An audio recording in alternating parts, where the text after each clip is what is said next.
नमस्कार दोस्तों, आपका स्वागत है। दोस्तों, हमारे हिंदू धर्म ग्रंथों में कई ऐसे ऋषियों का वर्णन मिलता है जिन्होंने अपने तपोबल से मानव जाति के कल्याण के लिए कई काम किए। तो कुछ ऋषि मुनियों ने रामायण, महाभारत एवं अन्य कई सारे धर्म ग्रंथों को अपने हाथों से लिखकर समस्त मानव जाति का कल्याण किया है। वहीं कुछ ऋषि ऐसे भी हुए जिन्होंने स्वर्ग की अप्सराओं के प्रति अपनी वासना के चलते अपना तपोबल तक समाप्त किया है। आज के इस प्रस्तुति के माध्यम से हम आपको ऐसे ही एक ऋषि की कथा बताने जा रहे हैं जिन्होंने करीब 1000 वर्षों तक एक स्त्री के साथ भोग विलास किया। वे श्रेष्ठ और महान ऋषि हुआ करते थे जिनका आश्रम गोमती नदी के तट पर था। एक बार की बात है, ऋषि कुंडू ने घोर तपस्या करना शुरू किया। वो तपस्या में इतने लीन हो गए कि उन्हें किसी भी चीज का आभास होना बंद हो गया। उन्होंने खाना पीना तक छोड़कर तपस्या करने लगे थे। उनका केवल शरीर ही इस धरती पर मौजूद था, उनकी आत्मा तो तपस्या में लीन होकर परमात्मा के पास थी। इस तरह ऋषि को तपस्या में लीन देखकर देवराज इंद्र हमेशा की तरह घबरा गए।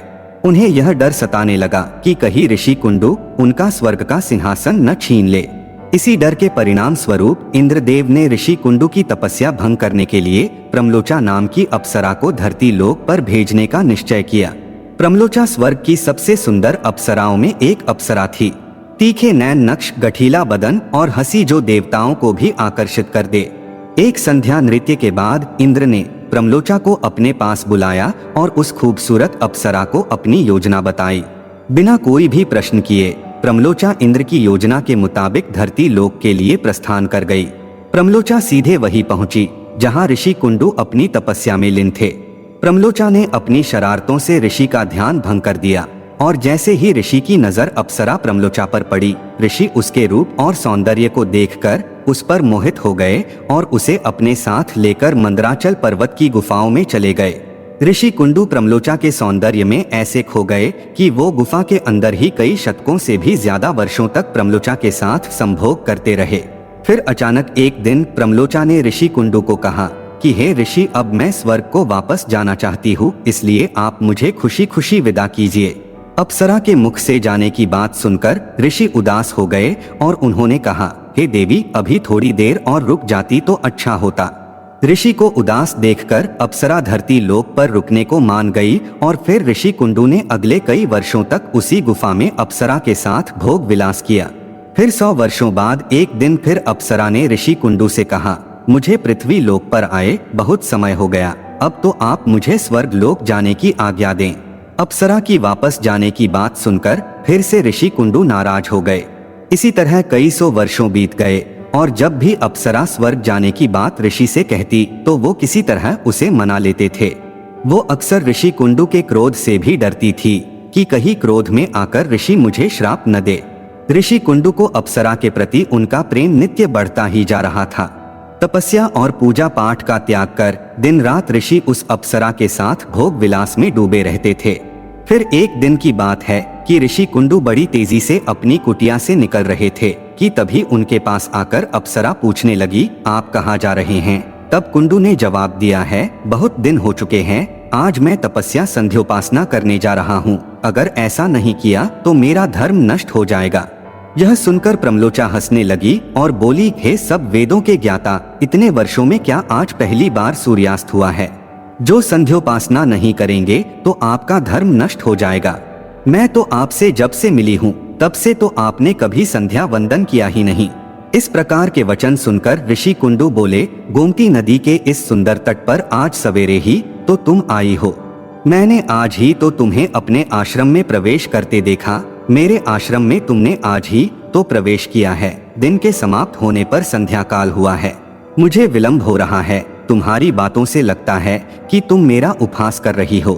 तब प्रमलोचा ने ऋषि से कहा, हे ब्राह्मण श्रेष्ठ, आपका ये कथन सत्य है कि आपके आश्रम में मैं सवेरे आई हूँ, परंतु आज नहीं। उस समय को तो कई 100 वर्ष बीत चुके हैं। ये सुन महर्षि कुंडू घबरा गए और बोले, हे सुंदरी, मुझे सही सी बताओ, मुझे तेरे साथ रमन करते कितना समय बीत चुका है? तब प्रमलोचा ने बताया कि आपको मेरे साथ रमण करते हुए 900 वर्ष 6 महीने और 22 दिन हो चुके हैं। ये सुनकर ऋषि हैरान रह गए और बोले, हे स्त्री, क्या तुम सत्य कह रही हो या फिर मेरे साथ कोई परिहास कर रही हो? मुझे तो ऐसा प्रतीत होता है कि मैं तुम्हारे साथ एक दिन ही रहा हूँ। अप्सरा बोली, हे ब्राह्मण, मैं आपसे झूठ कैसे बोल सकती हूँ, वो भी उस समय जब आप अपने मार्ग का पुनः अनुसरण करने के लिए तत्पर होकर मुझसे पूछ रहे हो। मैं यहाँ पर किसी के कहने पर आई हूँ। ऋषि, आप क्रोधित ना हो, मैं आपको सारी घटना का सत्य बताती हूँ। परंतु हे ऋषि, मेरा इसमें कोई दोष नहीं है, इसीलिए मुझे क्षमा कर दीजिएगा। तब ऋषि कुंडू ने कहा कि जल्दी बताओ, तुम्हें यहाँ किसने भेजा था। तब प्रमलोचा ने बताया कि आपकी तपस्या से देवराज इंद्र को डर लगने लगा था और उन्होंने ही आपकी तपस्या भंग करने के लिए मुझे यहाँ भेजा था। अप्सरा के मुख से ऐसे वाक्य सुनकर ऋषि कुंडू व्याकुल हो उठे और बोले कि धिक्कार है, मुझे स्वयं पर मेरा धर्म नष्ट हो गया। एक स्त्री ने मेरी बुद्धि को भ्रष्ट कर दिया। इस तरीके के संग मात्र से मेरे समस्त जीवन का तप नष्ट हो गया।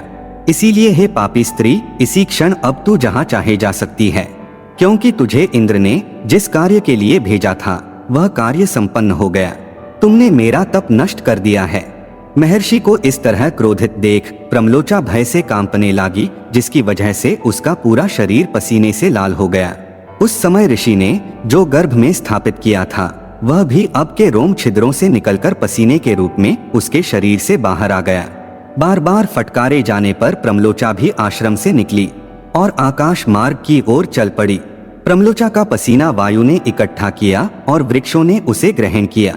सूर्य की किरणों से पोषित हो गया और धीरे धीरे बढ़ने लगा और समय पूरा होने पर उससे से विदिशा नामक कन्या उत्पन्न हुई, जो ऋषि कुंडू, सूर्यदेव तथा वायुदेव की पुत्री कहलाई गई।